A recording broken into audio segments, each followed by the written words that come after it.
देखो heat and thermodynamics, कल हमने हीट एंड थर्मो में यानी कि मेन डिफरेंस पढ़ा था सबसे पहले कि रियल गैस और आइडियल गैस में डिफरेंस क्या है।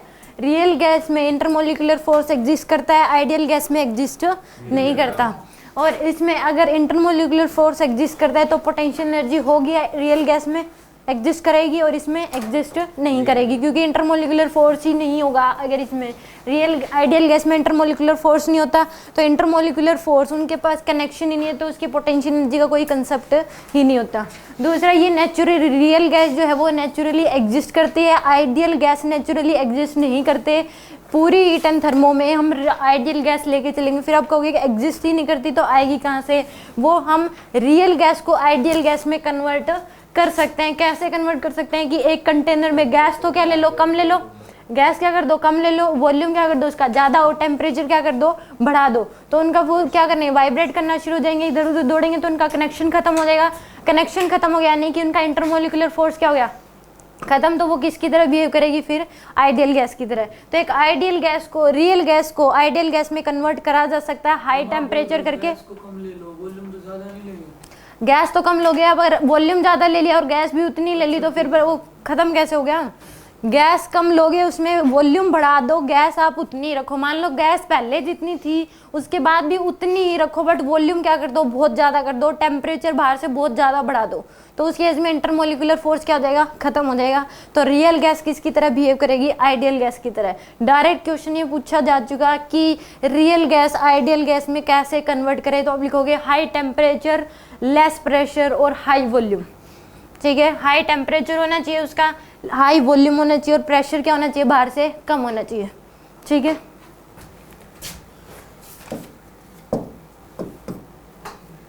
तीन स्टेट वेरिएबल होती है किसी गैस की, कौन सी, वॉल्यूम, टेम्परेचर और प्रेशर। तो यानी कि एक गैस के बारे में अगर बता दो तो तीनों चीज़ें बता दो कि वॉल्यूम कितना है उसका, कितना प्रेशर है और कितना उसका टेम्परेचर है। तो यानी कि उस गैस के बारे में आपने सब कुछ बता दिया। मेजरमेंट कर लो कितने वॉल्यूम में फैली हुई है, प्रेशर कितना है, दीवारों पे कितना प्रेशर लगा रही है और टेम्परेचर इसका कितना है। थर्मोमीटर यूज करिए, किसी भी इंस्ट्रूमेंट जो टेम्परेचर शो कर दे तो वो यूज़ करके आप क्या मेजरमेंट कर सकते हो, इसका टेम्परेचर मेजरमेंट कर सकते हो। अब देखो बॉयल्स लॉ में हमने क्या पढ़ा था कि बॉयल्स लॉ में यानी कि सबसे पहले आज पढ़ रहे बॉयल्स लॉ। बॉयल्स यानी कि एक साइंटिस्ट था, उसने सबसे पहले क्या बताया कि जो तीन स्टेट वेरिएबल हैं, प्रेशर, वॉल्यूम और टेम्परेचर, इसने इनमें क्या दे दिया, रिलेशन दे दिया। उसने क्या कहा कि अगर एक थर्मोडायनेमिक सिस्टम ले लिया, मतलब कि एक सिलेंडर है और इसमें क्या है, गैस है, यानी कि पिस्टन है। जैसे आपने देखो इंजेक्शन लगाते तो उस तरीके से मान लो उसमें भी क्या होता है, पिस्टन आगे पीछे कर सकते हो, अंदर दवाई वगैरह डालते तो यहाँ पे क्या है, गैस है।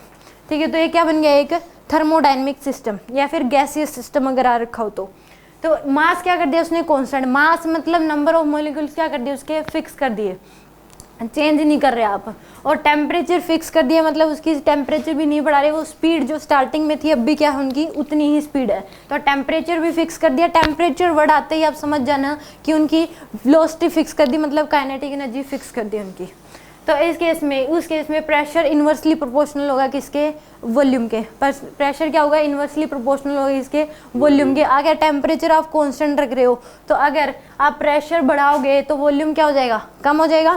प्रेशर इंक्रीज करोगे तो वॉल्यूम क्या होगा उस केस में, डिक्रीज। और अगर वॉल्यूम बढ़ा दिया तो प्रेशर क्या हो जाएगा, डिक्रीज हो जाएगा। एक बढ़ाओगे तो एक डिक्रीज कर जाएगा, एक दूसरा बढ़ाओगे तो दूसरा डिक्रीज कर जाएगा। यानी कि यहाँ पे पी वी इक्वल टू क्या हो जाएगा, कांस्टेंट। पी वी इसको इधर ले दो तो इक्वल टू क्या हो जाएगा, कांस्टेंट के।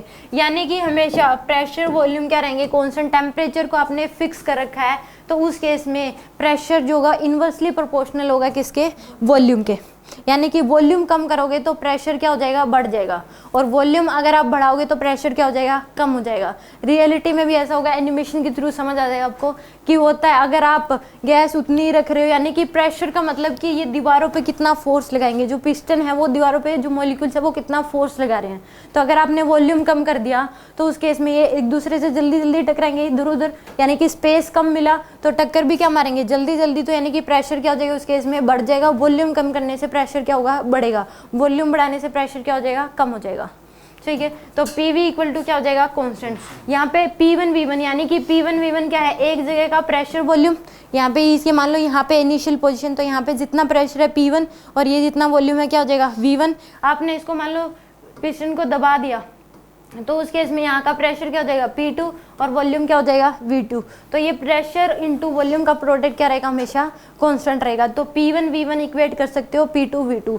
तो आपको इन चारों में से कोई 3 दे देगा और चौथा पूछ लेगा कि ये बताओ फाइनल प्रेशर क्या हो जाएगा या फिर फाइनल वॉल्यूम क्या होगा। फाइनल प्रेशर वॉल्यूम और इनिशियल वॉल्यूम देके इनिशियल प्रेशर पूछ लेगा आपसे। तो इसे यानी कि एक रिलेशन ये है। और इसका ग्राफ कैसे बनेगा, ऐसे, क्योंकि P इनवर्सली प्रोपोर्शनल है किसके, वॉल्यूम के। तो P वर्सेस V का ग्राफ रेक्टेंगुलर हाइपरबोला बनता है। ठीक है, अब इसमें देखो कि ऐसा कैसे होता है कि अब ये क्या दे रखा आपको, बोयल्स लॉ का एक्सपेरिमेंट। यहाँ पे अगर ये क्या हो गया, यहाँ पे प्रेशर है, ये दीवारों पे टक्कर मार रहे हैं, यानी कि 1 सेकंड में नोट करो कि कितने टक्कर मार रहे हैं ये मॉलिक्यूल्स, दीवारों पे कितनी टक्कर मार रहे हैं। और अगर आपने इसको पिस्टन को दबा दिया तो वॉल्यूम क्या हो जाएगा, कम हो जाएगा। वॉल्यूम क्या होगा उस केस में, कम। तो प्रेशर क्या हो जाएगा उस केस में, देखना, बढ़ जाएगा।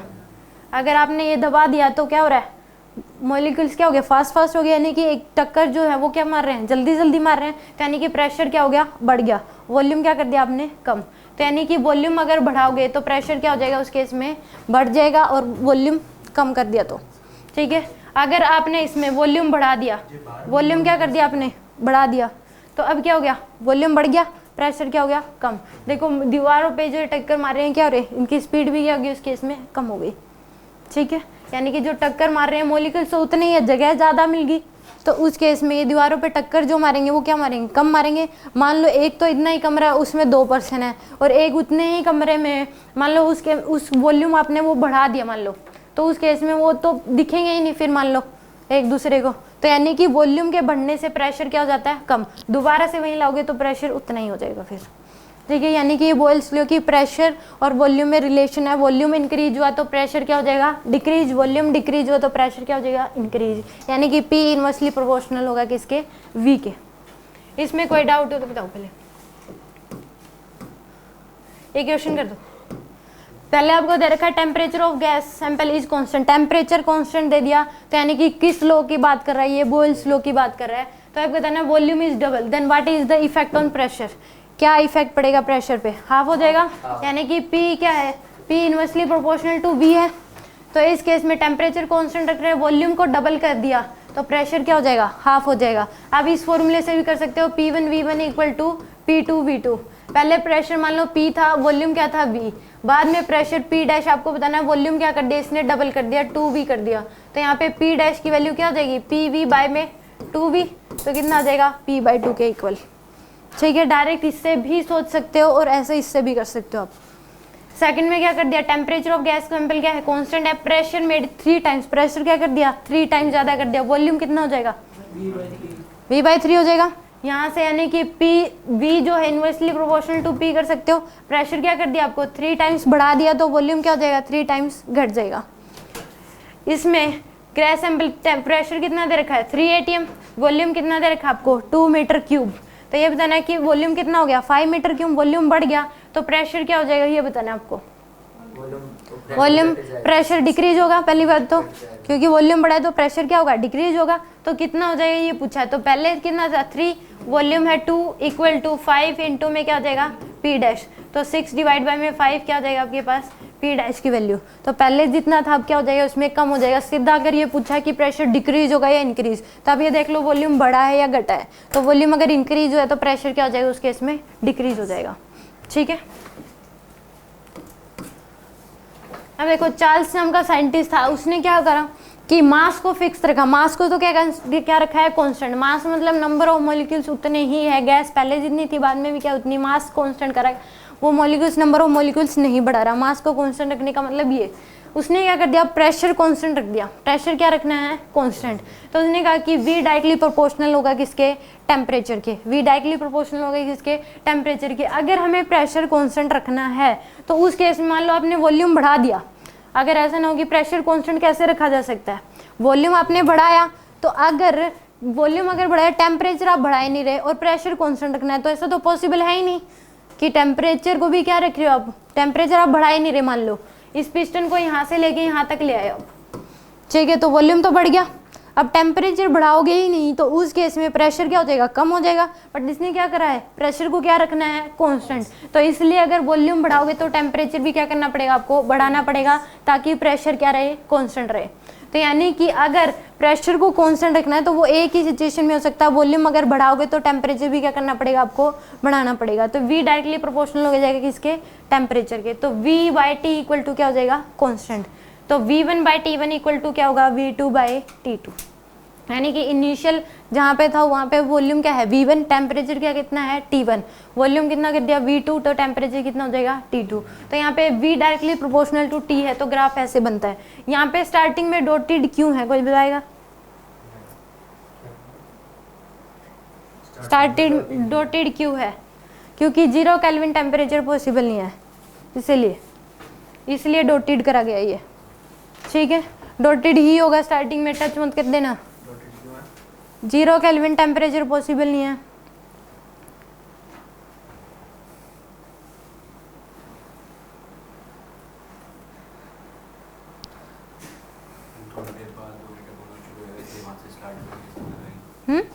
थोड़ी देर बाद उसको टेम्परेचर मिलेगा तब वहाँ से स्टार्ट। इसीलिए यहाँ से ग्राफ ड्रॉ नहीं कर सकते ना, क्योंकि जो चीज़ पॉसिबल ही नहीं है उसको डॉटेड से ही शो करोगे हमेशा। जैसे काइनेटिक एनर्जी का ग्राफ नेगेटिव कभी भी नहीं होती।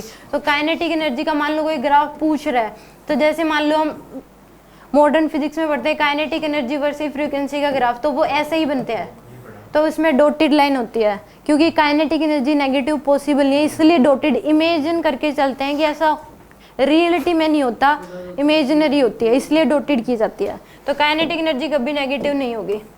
तो यहाँ पे 0 केल्विन टेम्परेचर पॉसिबल नहीं है, इसलिए क्या लिखा गया है, डॉटेड। और ग्राफ कैसे बनेगा, ऐसे स्ट्रेट लाइन, क्योंकि डायरेक्टली प्रोपोर्शनल है एक दूसरे के। जैसे जैसे वॉल्यूम बढ़ेगा वैसे वैसे टेम्परेचर भी बढ़ेगा, तो इसलिए क्या है, डायरेक्टली प्रोपोर्शनल का ग्राफ ऐसे ही बनता है, स्ट्रेट लाइन। ठीक है, तो यहाँ पे V/T इक्वल टू क्या हो जाएगा, कांस्टेंट। V1/T1 इक्वल टू क्या हो जाएगा, V2/T2। यानी कि चार्ल्स नाम के साइंटिस्ट ने क्या बताया कि प्रेशर को तो क्या रखना है, कांस्टेंट रखना है। तो उस केस में प्रेशर कांस्टेंट रहेगा तो वॉल्यूम अगर इंक्रीज होगा तो टेम्परेचर भी इंक्रीज होगा, यानी कि वॉल्यूम डायरेक्टली प्रोपोर्शनल होगा किसके, टेम्परेचर के। यानी कि V/T इक्वल टू क्या होगा, कांस्टेंट। आपको बुकलेट नहीं मिली, शुड भी एक सर को बोल दो एक बुकलेट निकाल दें। ये क्वेश्चन करके दिखा दो।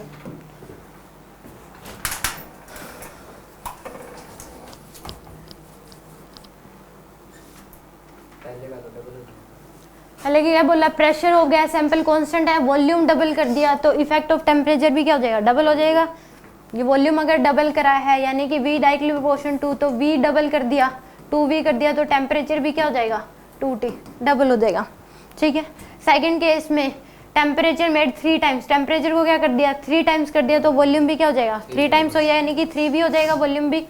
If temperature of gas sample कितना दे रखा है, 400 केल्विन। आप इसको केल्विन में ही रखोगे ज़्यादातर क्वेश्चन में, अगर डिग्री सेल्सियस में दे रखा है तो उसको केल्विन में कन्वर्ट कर लोगे, ऐड कर दोगे उसमें। तो इसमें कितना आ जाएगा, 400 केल्विन, और ये कितना दे रखा है आपको, 2 मीटर क्यूब। चेंज कर दिया 5 मीटर क्यूब, कॉन्स्टेंट प्रेशर है, न्यू टेम्परेचर बताना है। तो V/T, V1/T1 इक्वल टू क्या हो जाएगा, V2/T2। तो V1 की वैल्यू कितनी दे रखी है आपको, 2 डिवाइड बाय टेम्परेचर है 400 इक्वल टू V2 की वैल्यू कितनी दे रखी है, 5 डिवाइड बाय में T2 आपको बताना है। तो T2 की वैल्यू कितनी आ जाएगी, 5 इंटू में 400 डिवाइड बाय में 2, 1000 केल्विन आ जाएगा। ठीक, कितना आ जाएगा, 1000 केल्विन।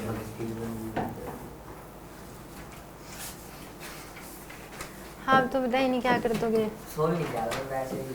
अब इसमें देखा कि आपको टेम्परेचर क्या दे रखा है, यहाँ पे टेम्परेचर जो है वो कितना दे रखा है, 25 डिग्री रूम टेम्परेचर है। तो इनकी जो स्पीड है, जो मॉलिक्यूल्स जो है, ये वॉल जो दे रखी है कंडक्टिंग वॉल दे रखी है। यहाँ पे क्या है, वाटर है, यहाँ पे क्या लिखा है, वाटर है, और ये वॉल्स क्या है, कंडक्टिंग वॉल्स है। कंडक्टिंग वॉल्स का मतलब कि वाटर का जो टेम्परेचर होगा, अंदर जो गैस है उसका टेम्परेचर भी क्या हो जाएगा, उतना ही हो जाएगा। ठीक है, तो यहाँ पे इसका जो टेम्परेचर हो, अब आपने टेम्परेचर क्या कर दिया, 100 डिग्री सेल्सियस। टेम्परेचर कितना कर दिया, 100 डिग्री सेल्सियस। तो प्रेशर देखो कितना हो गया, बढ़ गया। पहले देखो 25 डिग्री सेल्सियस टेम्परेचर था, तो प्रेशर देखो कितना है 1029 हेक्टोपास्कल। 1 हेक्टोपास्कल में 100 पास्कल होते हैं। 1 हेक्टोपास्कल में कितने पास्कल होते हैं? 100 पास्कल होते हैं, ठीक है। तो यानी कि इस प्रेशर इतना था जब टेम्परेचर कितना है 25 डिग्री सेल्सियस, तो प्रेशर इतना है। अब आपने टेम्परेचर क्या कर दिया? बढ़ा दिया। मान लो टेम्परेचर क्या कर दिया यहाँ पे, कितना कर दिया? 100 डिग्री सेल्सियस, यानी कि बॉइलिंग पॉइंट ले आए आप। तो प्रेशर देखो कितना हो गया, बढ़ गया कि घट गया? बढ़ गया। ये जो स्पीड होगी इन मॉलिक्यूल्स की वो क्या होगी? बढ़ गई, यानी कि टेम्परेचर बढ़ गया, इनकी स्पीड बढ़ गई। तो टेम्परेचर बढ़ाने का तरीका यही होता है कि सराउंडिंग का टेम्परेचर कम ज़्यादा कर दो, तो उसका भी, गैस का भी जो टेम्परेचर है वो भी क्या हो जाएगा? कम ज़्यादा हो जाएगा। तो यहाँ पे अब आपने बर्फ़ जमा दी, यहाँ पे टेम्परेचर कितना कर दिया? 0 डिग्री सेल्सियस। टेम्परेचर कितना कर दिया? 0 डिग्री सेल्सियस। तो अब प्रेशर क्या हो गया? घट गया, यानी कि स्पीड इनकी क्या होगी? बिल्कुल ना के बराबर।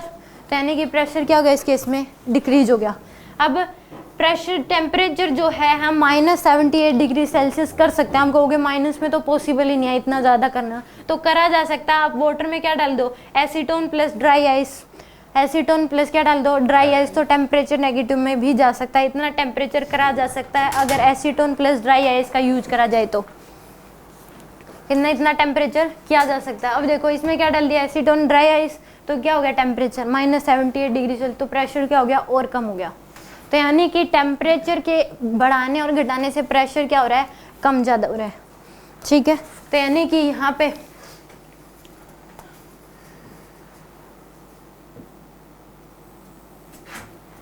यानी कि पहले तो क्या था? नॉर्मल टेम्परेचर था, रूम टेम्परेचर। अब प्रेशर कितना है? 1029 हेक्टोपास्कल।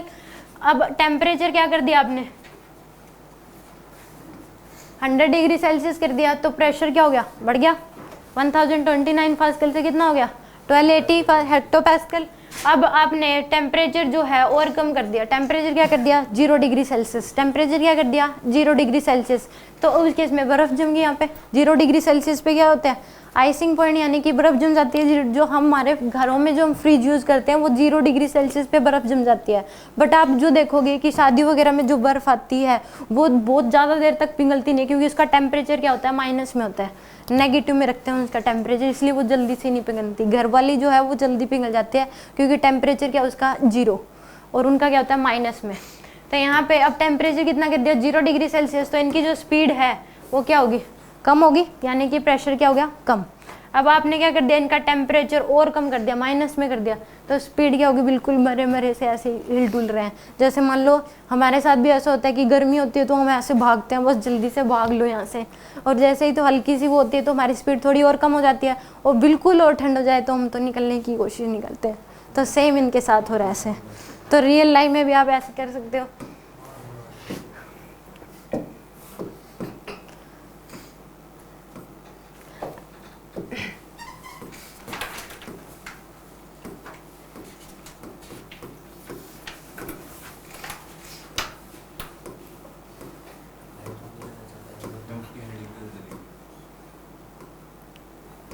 देखो चार्ल्स लॉ था V directly proportional to T। ये था law of pressure. Law of pressure में क्या करोगे आप? सेकंड क्या? ये जो इसका नाम जो है हमने देखा, पहले का नाम बॉयल्स लॉ, दूसरे का नाम क्या? Charles law. इसका नाम है लो ऑफ प्रेशर, क्योंकि ये वाला जो लॉ है बहुत सारे साइंटिस्ट लोगों ने मिलके दिया था। इसका जो नाम है इसीलिए इसको, वैसे इसका और भी नाम है, रिग्नोल्ड लॉ भी बोलते हैं इसको, और इसको गै-लुसैक्स लॉ भी बोलते हैं।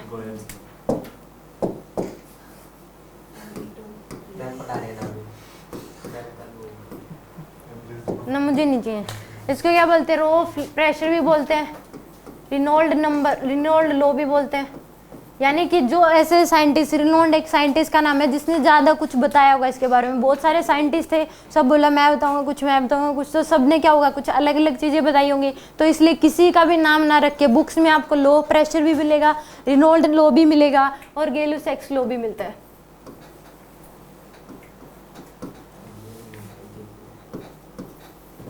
तो तीनों इसी के नाम है, तीनों मिल जाए तो समझ जाना लो प्रेशर इसकी बात हो रही है।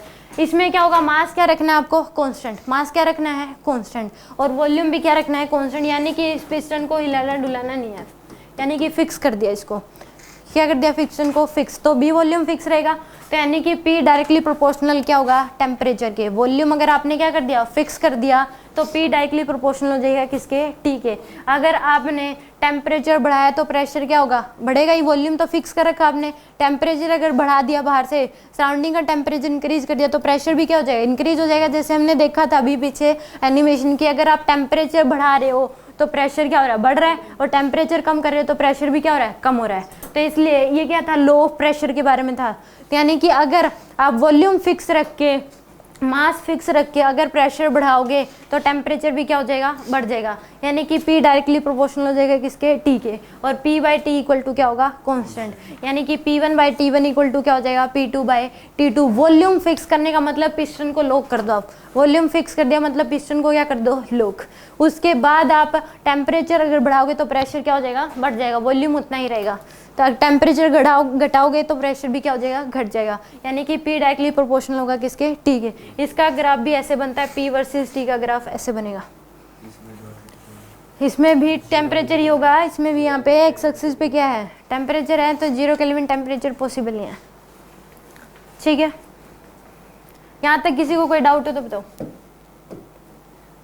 हाँ जी वीरेन, क्या होता है बॉयल्स लो? बॉयल्स लो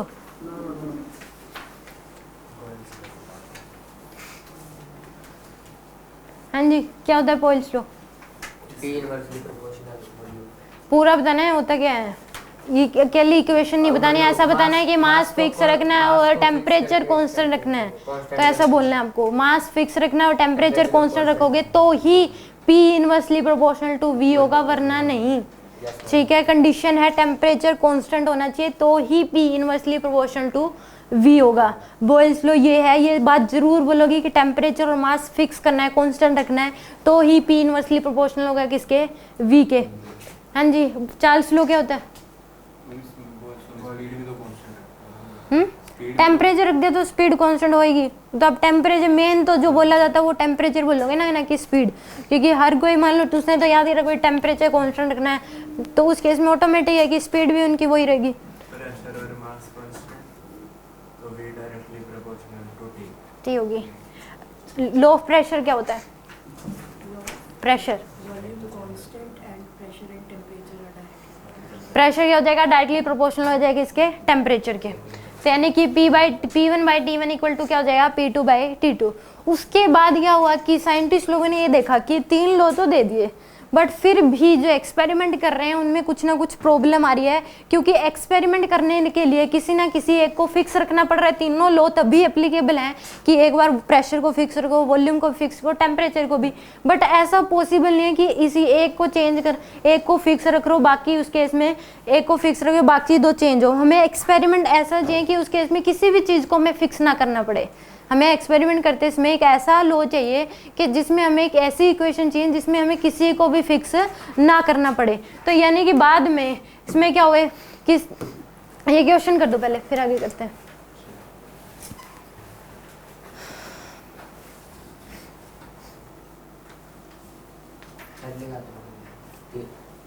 इसने कहा कि टेम्परेचर कांस्टेंट है triple, then what is effect on pressure. Temperature 3 गुना कर दिया तो प्रेशर भी क्या हो जाएगा 3 गुना हो जाएगा। इसमें वॉल्यूम फिक्स है, प्रेशर क्या कर दिया हाफ कर दिया तो वॉल्यूम टेम्परेचर क्या हो जाएगा हाफ हो जाएगा। टेम्परेचर कर दिया आपने 300 केल्विन, प्रेशर है 4 एटमॉस्फेयर, यानी कि P by T P1 by T1 equal to क्या हो जाएगा P2 बाई T2। तो प्रेशर इनिशियल प्रेशर कितना है 4 एटमॉस्फेयर डिवाइड बाय में टेम्परेचर है 300 इक्वल टू आ जाएगा फाइनल जो है टेम्परेचर दे रखा आपको P2 बताना है, टेम्परेचर दे रखा है 600, तो आ जाएगा 600 इंटू में 4 डिवाइड बाय में 300 यानी कि 8 ATM। प्रेशर कितना आ जाएगा आपके पास 8 ATM, बाद का प्रेशर इतना हो जाएगा। अब देखो उन्होंने क्या कहा कि तीनों ही लो में एक बार प्रेशर को कांस्टेंट रखो, या अगर ये चीज़ करनी है एक बार वॉल्यूम को कांस्टेंट रखो, अगर ऐसा करना है एक बार क्या करो आप टेम्परेचर को कांस्टेंट रखो। तो हमें एक ऐसी इक्वेशन चाहिए एक्सपेरिमेंट करने के लिए जिसमें हमें किसी को भी कांस्टेंट ना रखना पड़े। तो इन तीनों लोग से, यानी कि जो सभी साइंटिस्ट इकट्ठे हो गए जिन्होंने ये तीनों लॉज दिए, यानी कि चार्ल्स बॉयल्स और जो बाकी के जो लो प्रेशर जिन साइंटिस्ट तीनों ने इकट्ठे होके और बाकी जो साइंटिस्ट उन्होंने क्या बना दी, एक ऐसी इक्वेशन बना दी जो कि बार बार किसी को भी फिक्स रखने की जरूरत नहीं है। तो पी वी इक्वल टू क्या है, वो NRT, यानी कि इसको बोलते हैं ideal gas equation. Ideal gas के लिए इक्वेशन है कि पी वी इक्वल टू क्या होगा, NRT, यानी कि तीनों में ही प्रेशर, वॉल्यूम और टेम्परेचर, N और R तो क्या है, फिक्स है।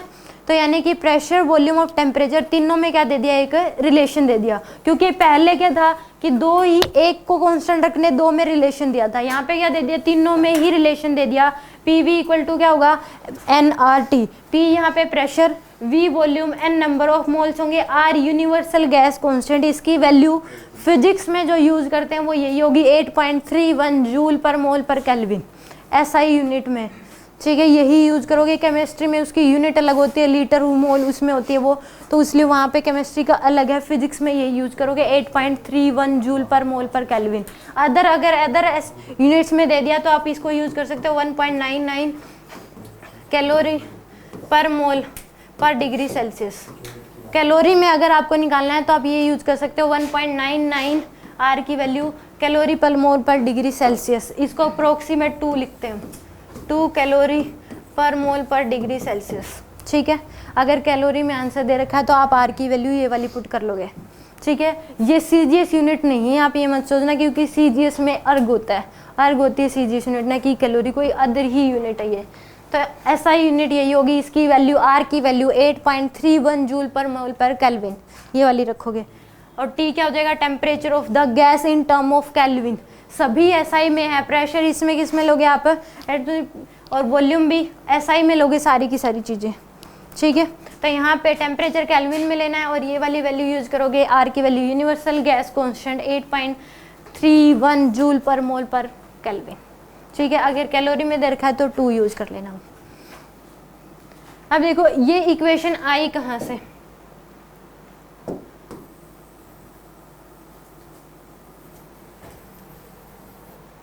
कि बॉयल्स ने क्या बताया कि जो P है वो क्या है, इनवर्सली प्रोपोर्शनल टू V है। P क्या है, इनवर्सली प्रोपोर्शनल टू V, यानी कि PV इक्वल टू क्या है, कांस्टेंट।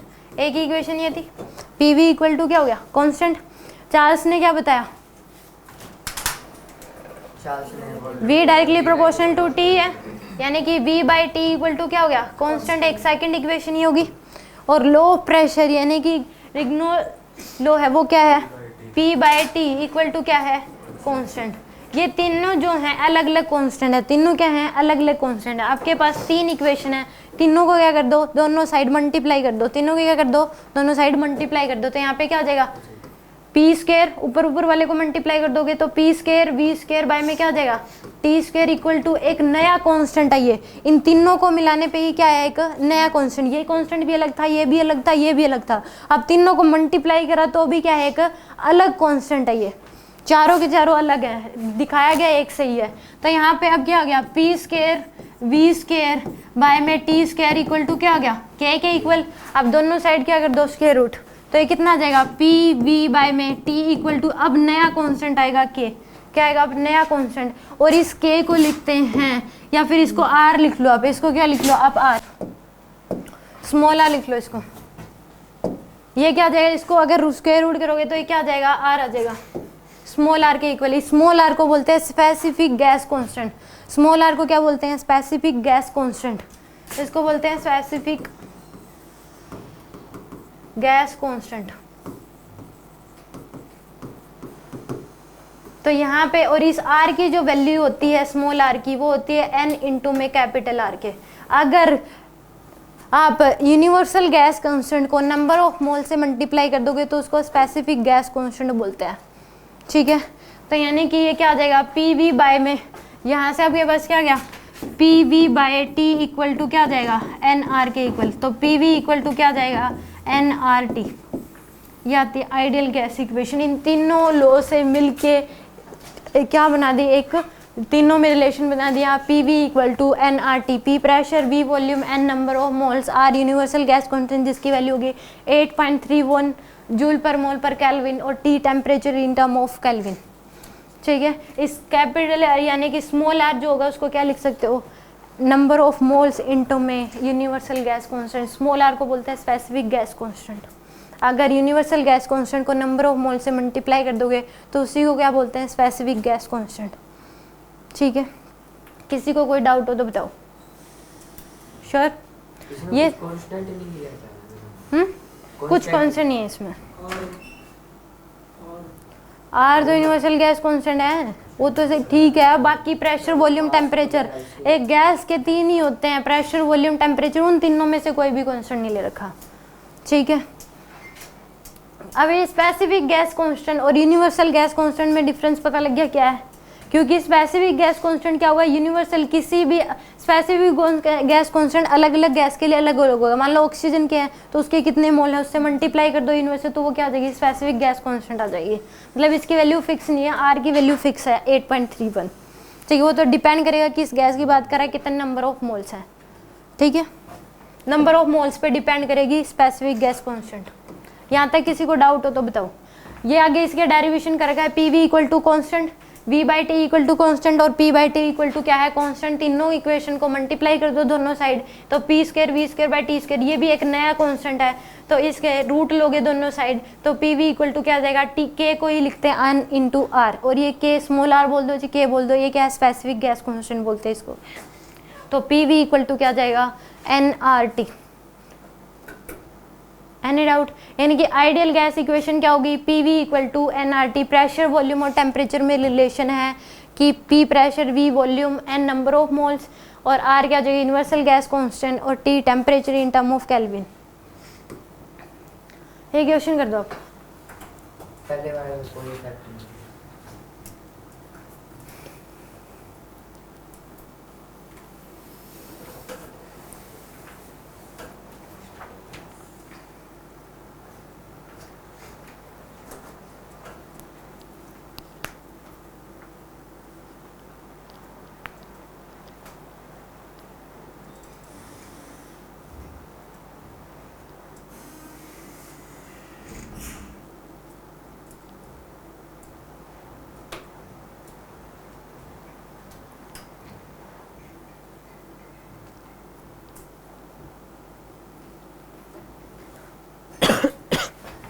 पहले का क्या रहा, temperature of gas sample device और ओरिजिनल टेम्परेचर आएगा यहाँ पे।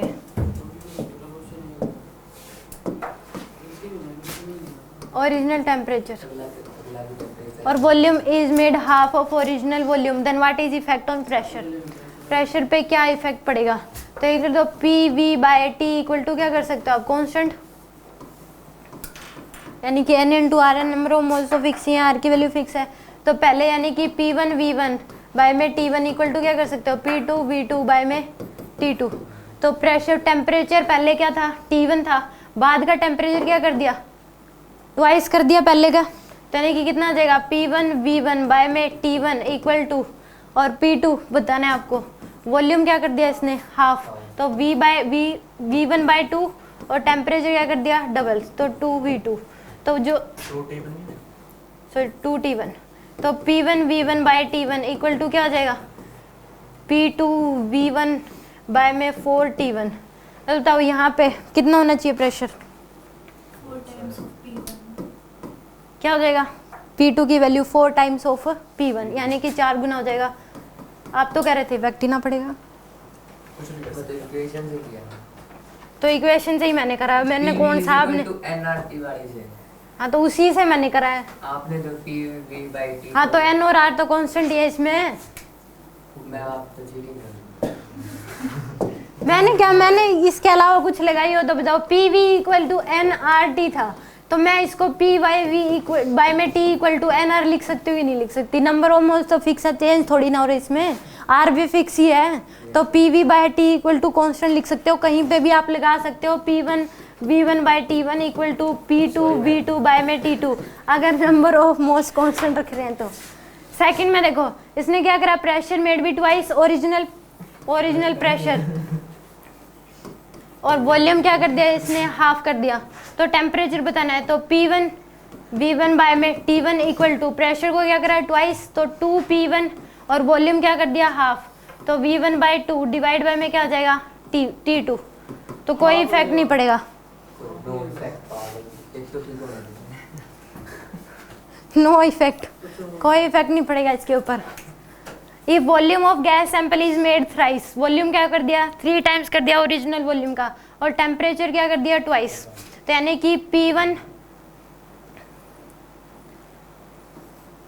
V1 बाय में T1, वॉल्यूम तो क्या कर दिया इसने 3 टाइम्स, तो यानी कि 3V1 P2 डिवाइड बाय में, और टेम्परेचर क्या कर दिया 2 टाइम्स 2T2 T1, T1 से T1 कैंसिल, V1 से V1 कैंसिल, सॉरी V1, तो P1 इक्वल टू क्या आ जाएगा 3/2 P2, तो P2 की जो वैल्यू आएगी वो कितनी आ जाएगी 2/3 P1।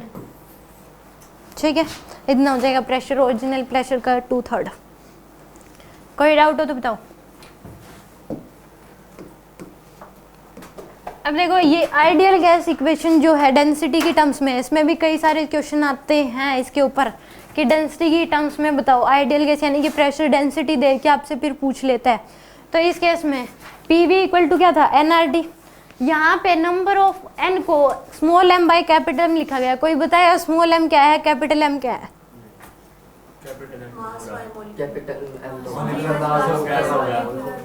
ऊपर वाला मोल्स कैसे होगा, गिवन मास, जीवन मास, ऊपर वाला होगा गिवन मास और नीचे वाला क्या होगा मोलिकुलर मास। गिवन मास मतलब गिवन होगा, मोलिकुलर मास का मतलब आप क्या समझते हो? ऑक्सीजन का एक होता है एटॉमिक नंबर, उसका एटॉमिक मास, वो कितना होता है ऑक्सीजन का? ऑक्सीजन एटम का कितना होता है 16 ग्राम। ऑक्सीजन एटम यानी कि अकेला O अगर है एग्जिस्ट नहीं करता तो कितना होता है 60 ग्राम। O2 अगर लिखा गया है तो किसका 32 ग्राम्स, कितना होता है इसमें 32 ग्राम्स। तो यानी कि 32 ग्राम्स ऑक्सीजन में कितने मोलिक्यूल्स होते हैं? 1 मोल मोलिक्यूल होता है। 32 ग्राम ऑक्सीजन में कितने मोल मोलिक्यूल होते हैं? 1 मोल, यानी कि एवोगैड्रो नंबर के इक्वल होते हैं। तो 16 ग्राम में कितने हो जाएंगे हाफ, Na/2 कितने हो जाएंगे 16 में कितने हो जाएंगे Na/2। तो ये पूछ लेता है, मान लो कि आपको ये बोल दिया कि कार्बन के 96 ग्राम गिवन मास है, क्या है 96 ग्राम गिवन मास है, तो इस केस में कितने नंबर ऑफ मोलिक्यूल्स होंगे? कार्बन के 96 ग्राम दे रखा आपको, कार्बन 6 से डिवाइड करके कितना आ जाएगा ये 12 से डिवाइड करोगे इसको 8 आएगा। कार्बन यानी कि मास कार्बन का 12 होता है, कार्बन का कितना होता है 12, 6 यानी कि एटॉमिक मास का मतलब होता है number sum of protons plus neutron. तो कार्बन में 6 प्रोटॉन होते हैं 6 न्यूट्रॉन होते हैं, उसका एटॉमिक मास क्या हो जाएगा 12। तो यानी कि 12 ग्राम में 1 मोल मोलिक्यूल होते हैं। 12 ग्राम में कितना होता है 1 मोल मोलिक्यूल। 12 ग्राम ऑफ कार्बन किसके इक्वल होता है 1 मोल मोलिक्यूल के। तो 96 में कितना आ जाएगा, डिवाइड बाय 12 कर देंगे 8 आ जाएगा। तो इस टाइप के क्वेश्चन आते हैं। अगर मान लो N2 बोल दिया, N2 क्या बोल दिया, नाइट्रोजन का एटॉमिक मास कितना हो जाएगा N2 का 28 हो जाएगा। तो यानी कि 28 ग्राम में 1 मोल मोलिक्यूल होता है। ठीक है, अगर ऑक्सीजन है इसका कितना होता है 16 ग्राम, तो इसको 16 AMU लिख सकते हैं, यानी कि 16 AMU है, यानी कि एटॉमिक मास यूनिट। ये भी एक स्टैंडर्ड यूनिट है AMU, ज़्यादातर मॉडर्न में यूज की, मॉडर्न फिजिक्स से पढ़ते हैं तो वहाँ पे यूज की जाती है, बट लगभग इतनी होती है। तो एक AMU में 1.6605 इंटू 10 की पावर -27 kg होते हैं। एक AMU में कितने kg होते हैं 1.6605 इंटू 10 की पावर -27 kg, जो कि बहुत बहुत कम है। ठीक है, तो यानी कि क्या हो जाएगा आपके पास ग्राम्स, यानी कि 16 ग्राम यानी किसके इक्वल हो जाएगा 16 AMU। तो यानी कि 16 AMU यानी कि आप 16 ग्राम क्या ले लो, ऑक्सीजन के एटम ले लो, क्या ले लो ऑक्सीजन के एटम। 16 ग्राम क्या ले लो आप, ऑक्सीजन का एटम ले लो, तो वो किसके इक्वल हो जाएगा 1 मोल एटम के इक्वल हो जाएगा वो। अगर एटम होगा तो एटम की टर्म्स में बोलोगे आप। मान लो यहाँ पे M जो है, अगर गैस की बात कर रहा है तो ये गैस, तो नीचे भी क्या आएगी गैस, ऊपर एटम तो नीचे भी क्या आएगा एटम। इस बात का ध्यान रखना, ऊपर अगर गैस है तो नीचे भी गैस, ऊपर एटम है तो नीचे भी क्या होगा एटम। ठीक है, तो 16 ग्राम ऑक्सीजन एटम में 1 मोल एटम होते हैं, ना कि मोलिक्यूल। ठीक है, तो m बाय में m क्या हो जाएगा, ये m क्या है, गिवन मास ऑफ गैस, क्या ये given mass of gas, gas का गिवन मास है, और m क्या है, मास ऑफ 1 मोल मॉलिक्यूल, ये लिख सकते हो आप, ऐसे याद कर लो इसको। m क्या है यहाँ पे, मास ऑफ 1 मोल मॉलिक्यूल, और ये स्मॉल m क्या है यहाँ पे, गिवन मास ऑफ गैस। तो ये क्या आ जाएगा, ये तो m बाय इस v को इधर ले आओ, तो स्मॉल m बाय v को क्या लिख सकते हो आप, डेंसिटी लिख सकते हो। गिवन मास बाय वॉल्यूम क्या हो जाएगा आपके पास, डेंसिटी। तो यहाँ पे p इक्वल टू क्या हो जाएगा, rho R T by M, क्या हो जाएगा, p equal to rho R T by M. तो यहाँ से ये डेंसिटी की टर्म्स में आ गया आपके पास, p equal to rho R T by M. Rho यहाँ पे डेंसिटी होगी, r क्या हो जाएगा, universal gas constant, t temperature, m क्या हो जाएगा, मोल मास। ठीक है, यानी कि मास ऑफ 1 मोल मॉलिक्यूल। किसी को कोई डाउट हो तो बताओ। श्योर, इसके ऊपर क्वेश्चंस आते हैं इसलिए दिया गया है, इंपॉर्टेंट है। डायरेक्ट लगा दोगे, p इक्वल टू क्या हो जाएगा, rho R T by M.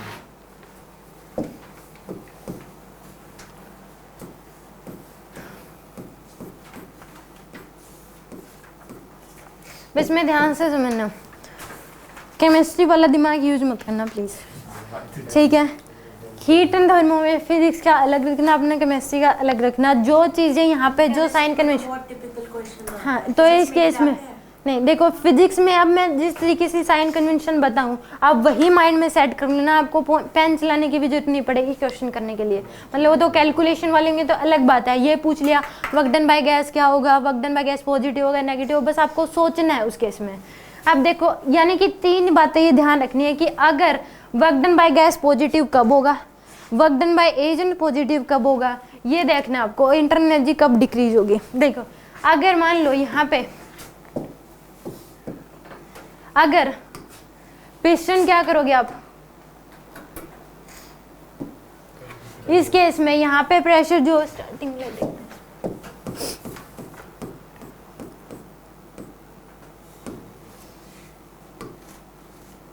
तो यहाँ पे प्रेशर है। अब आपने क्या कर दिया कि इस पिस्टन को आप दबाओगे, पिस्टन को क्या दबाओगे आप, तो उस केस में आपको देखना है work done by agent positive लेना है। क्या लेना है आपको, work done by agent positive. जब पिस्टन को आप कंप्रेस करोगे तो वर्क डन बाय एजेंट क्या होगा, पॉजिटिव, क्योंकि एजेंट ने इधर वर्क करा, फोर्स लगाया होगा, और डिस्प्लेसमेंट भी क्या हो रही है, इधर ही। तो जब कंप्रेस होगा पिस्टन, क्या करोगे आप, कंप्रेस करोगे तो work done by gas, work done by agent क्या लोगे, पॉजिटिव। कई स्टूडेंट सोचते हैं कि एक्सपेंड कंप्रेस कर रहे हैं तो work done by agent positive, work done by gas negative, overall 0। ऐसा नहीं सोचना, एक बार में एक ही सोचना है। अगर आप पिस्टन को कंप्रेस करोगे तो वर्क डन बाय एजेंट क्या होगा, positive, work done by agent क्या होगा, पॉजिटिव। और अगर आप एक्सपेंड करोगे तो वर्क डन बाय गैस क्या होगा, पॉजिटिव। अगर आप कंप्रेस कर रहे हो तो क्या लोगे, work done by agent positive, और एक्सपेंड कर रहे हो पिस्टन को तो work done by gas positive लोगे आप। ठीक है, एक्सपेंड कर रहे हो तो एक ही देखना, वर्क डन बाय गैस क्या हो जाएगा, पॉजिटिव हो जाएगा, और कंप्रेस कर रहे हो तो work done by agent positive. ठीक है, ये ध्यान में रखना है बस। एक्सपेंड कंप्रेस, कहीं पे भी ये लिख रखा है कि पिस्टन तो आपने क्या करा, कंप्रेस करा, वर्क डन बाय जो गैस है वो है -100 जूल, तो आप उसको चेंज कर लेना, आप वहाँ पे लिख लेना वर्क डन बाय एजेंट जो है वो +100 जूल है। आपका आंसर सही आएगा, क्योंकि साइन का ही फर्क होता है दोनों में। तो आप अपने जो ये 2 बातें इन पर अड़े रहना है कि अगर कंप्रेस करा तो वर्क डन बाय एजेंट क्या होगा, पॉजिटिव, और अगर हमने एक्सपेंड करा पिस्टन को तो वर्क डन बाय गैस क्या होगा, पॉजिटिव। और क्वेश्चन में लिखा भी हुआ है कि आपने पिस्टन को कंप्रेस कराया और work done by gas -100 joule है, तो आप वहाँ पे काट के लिख लेना work done by agent +100 joule है। ठीक है, तो यहाँ पे यानी कि work done by gas negative जो कब होगा, कि जब आपने क्या करा है, इसको छोड़ दो, आप जो चीजें मैंने बोली है वो लिख लो। Work done by gas is compressed, तो उस केस में क्या देखना है, कंप्रेस करा है तो वर्क डन बाय एजेंट क्या होगा, पॉजिटिव होगा। ये सोचना है, एक बार में एक ही चीज सोचनी है। कंप्रेस होगा तो वर्क डन बाय एजेंट क्या हो जाएगा उस केस में, पॉजिटिव। अब कहीं पे ये लिखा हो वर्क डन बाय गैस, और एक होता है work done on gas. Work done on gas का मतलब है वर्क डन बाय एजेंट, यानी कि गैस के ऊपर जो वर्क करा होगा, मतलब एजेंट का वर्क, तो वो क्या हो जाएगा, पॉजिटिव होगा। दोनों बातों का मतलब एक ही है। कहीं पे लिखा हुआ है वर्क डन बाय एजेंट, मतलब ये लिख दिया आपको, इस वर्क डन बाय एजेंट इसका मतलब, या फिर इसमें लिख दो वर्क डन ऑन गैस। क्या लिख दो? Work done on gas. दोनों का मतलब सेम ही है। अगर आप कंप्रेस करोगे तो वहाँ पे ये लिखा वर्क डन ऑन गैस या फिर वर्क डन बाय एजेंट, दोनों क्या होंगे? पॉजिटिव। दोनों का मतलब एक ही है। और work done by gas negative हो जाएगा फिर उस केस में। तो यानी कि एक बार में एक ही ध्यान रखना है, ये लाइन मत ध्यान रखना आप, ठीक है।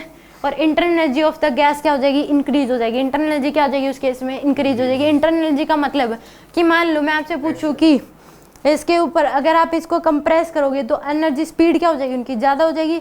एजेंट ने जो वर्क करा वो सारी की सारी किस में जाएगी? इसकी स्पीड यानी कि अंदर की एनर्जी बढ़ाने में। और कहाँ जाएगी? एजेंट ने जो वर्क करा है वो क्या हो जाएगी? इसकी इंटरनल एनर्जी यानी कि इसकी एनर्जी क्या हो जाएगी? बढ़ जाएगी, प्रेशर बढ़ जाएगा। तो यानी कि एजेंट अगर वर्क करेगा, कंप्रेस करा है आपने, एजेंट ने पॉजिटिव वर्क करा है, तो इंटरनल एनर्जी क्या हो जाएगी? इंक्रीज हो जाएगी। इंटरनल एनर्जी क्या होगी उस केस में? इंक्रीज। अगर आपने इस पिस्टन को एक्सपेंड कर दिया तो इंटरनल एनर्जी क्या हो जाएगी? डिक्रीज। क्योंकि गैस ने फिर वर्क करा है तो वो किसकी कॉस्ट पे करा होगा? इंटरनल एनर्जी की कॉस्ट पे।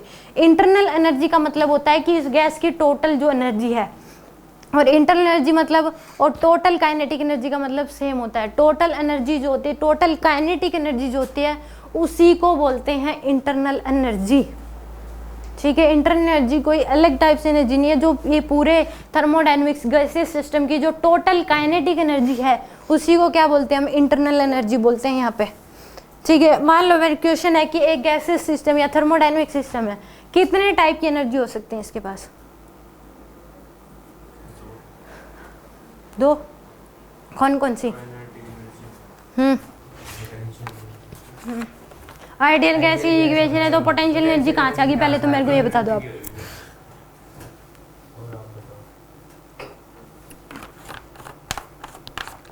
मैंने तो आपसे पूछा है ये गैसीय सिस्टम है, कितने टाइप्स की एनर्जी हो सकती है उसके पास?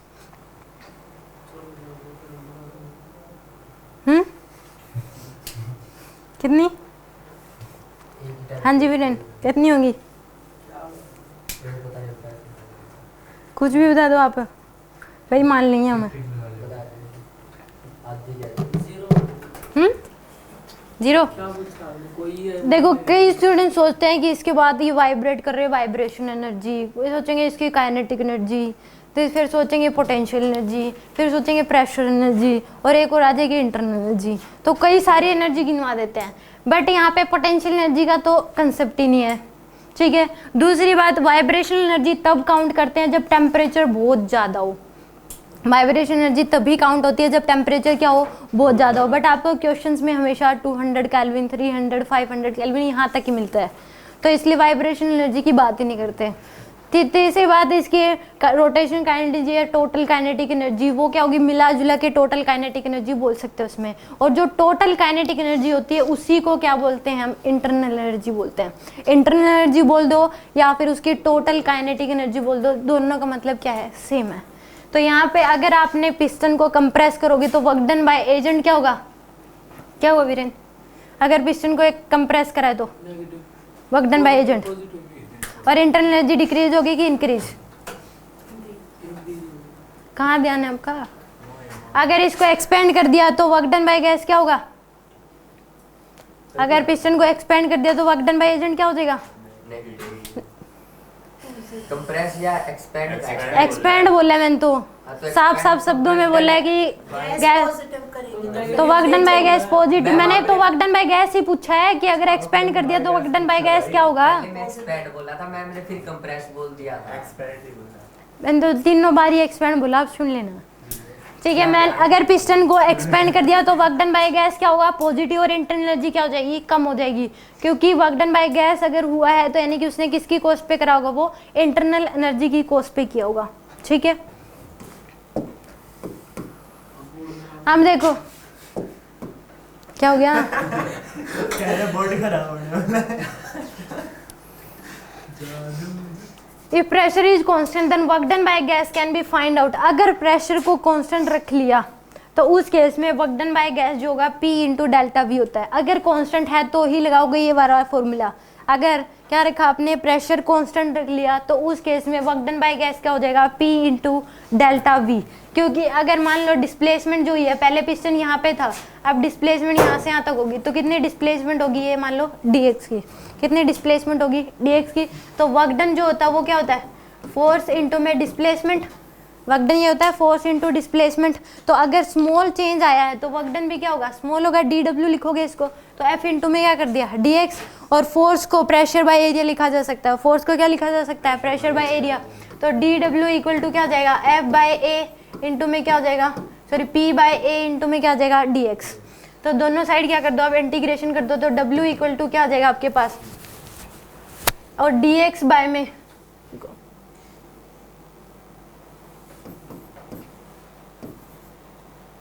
P इंटू डेल्टा भी आएगा एंड में डायरेक्ट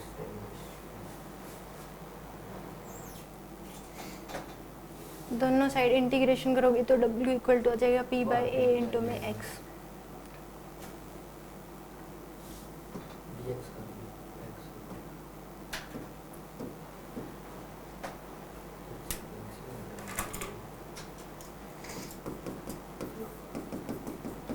पी ए लिख सकते हो, सॉरी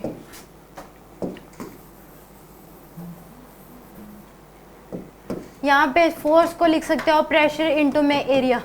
फोर्स को क्या लिख सकते हो आप, प्रेशर इंटू एरिया, क्योंकि प्रेशर होता है फोर्स अपॉन एरिया, प्रेशर क्या होता है फोर्स अपॉन एरिया। तो एफ को क्या लिख सकते हो आप, पी इंटू ए, एफ को क्या लिख सकते हो पी इंटू ए, यहाँ पे लिख दो पी ए इंटू में डी एक्स, और ये क्या हो जाएगा A into D X, small change in volume.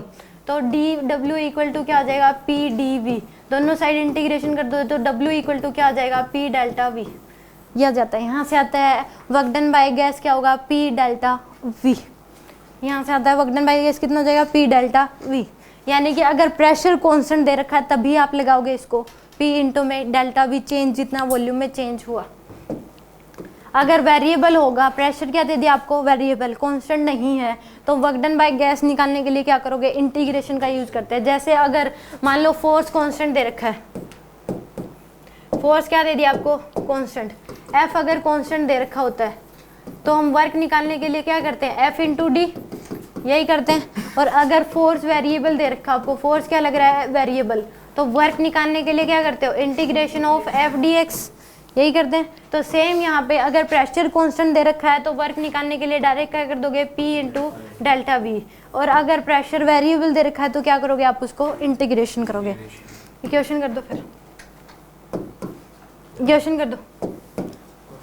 Pressure दे रखा आपको 4 पास्कल, वॉल्यूम क्या दे दिया इसमें 4 metre cube to 10 metre cube. Work done by gas बता दो कितना होगा, 24।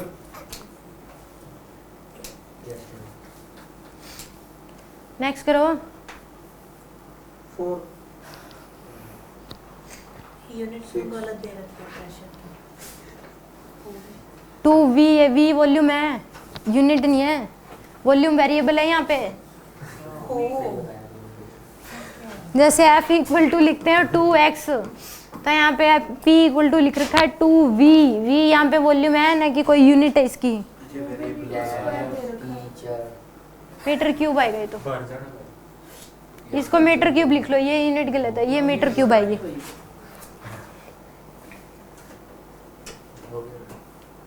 इतनी जल्दी बता दो, अपने आंसर बता दो आप, पहले क्या बताओ, 24 4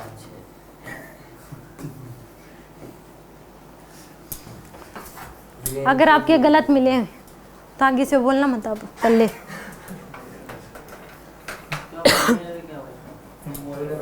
फर्स्ट का आ जाएगा प्रेशर कांस्टेंट दे रखा फर्स्ट में, तो डायरेक्ट कर दोगे पी डेल्टा वी, तो पी की वैल्यू है 4, डेल्टा वी की वैल्यू क्या हो जाएगी, फाइनल माइनस इनिशियल, इस मतलब 6, तो ये कितना आ जाएगा 24 जूल। वर्क की यूनिट होती है जूल। अब सेकंड में प्रेशर वेरिएबल दे रखा है, प्रेशर क्या दे रखा है सेकंड में, वेरिएबल दे रखा है, तो इस केस में वर्क निकालने के लिए क्या करोगे, इंटीग्रेशन, पी की वैल्यू पुट करोगे 2v,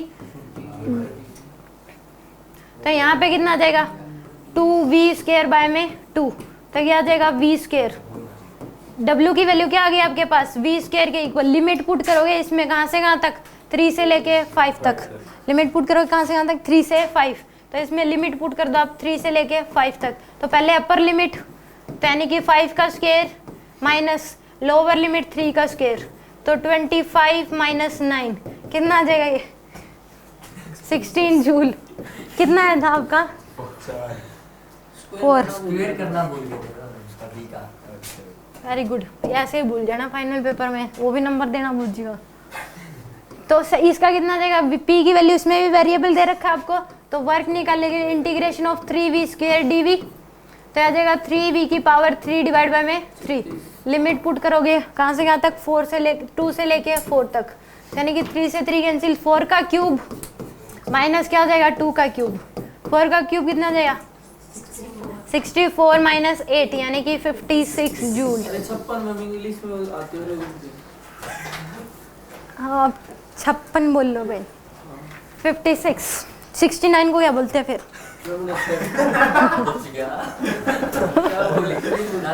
यहाँ तक किसी को डाउट? बोर्ड खराब हो गया।